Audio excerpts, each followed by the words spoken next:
Hi, good morning everyone. Good morning, good morning. Parang labo ng camera ko. So guys, magko-coffee lang ako ngayon kasi syempre kagagaling ko nga kanina nagsumba, kailangan wala tayong kinain. Oh yan. Medyo bala ko nga mga kainday ko, mamaya pa ako magkakape kasi yun nga. Dati talaga mga guys, yung ginagawa ko nung ako ay pinasok ko yung mundo ng Zumba girl ay nagkakape talaga ako. Nagbibigay ako ng 1 oras. Pagkatapos ko mag-zumba, 1 oras yung inaano ko guys para bago magkape. Pero ngayon guys, mga 20 minutes lang guys yung inano ko. Wala pa atang 20 minutes, 10 minutes lang ata. So guys, kopi tayo. Koping mainit. Ang kape na lagi nating karamay every morning. Hindi lang morning, sa hapon pa.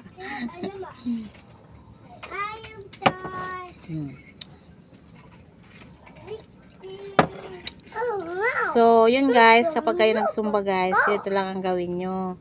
Huwag agad kayo kakain.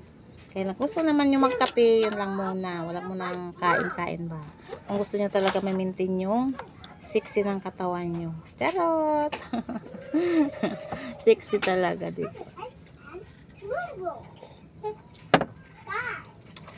Hindi guys, sa aking pagsusumba ay hindi lang naman yung pagpapasiksi yung inaabil ko doon, kundi yung healthy ng katawan ko. Kailangan mapanatili ko yung healthy pa ng katawan ko. Kaya ngayon guys, medyo nagda-diet talaga ako sa mga bawat ano yan, nasugat. Kasi sabi ko nga sa'yo, laging mag-ingat. Huwag takbo ng takbo. Nasugatan ka na naman. Ayan mo na, para may ugasan natin. So, ganun guys. Kung gusto talaga natin alagaan yung sarili natin, kaya natin gawin yan mga kainday ko. Basta, i-maintain lang natin yung pagsusumba, konting diet, control lang sa pagkain. Ganun lang mga kainday ko. Kasi ako, ganun lang ginagawa ko. Kahit gusto pa natin kumain, isipin natin bawal. Diba?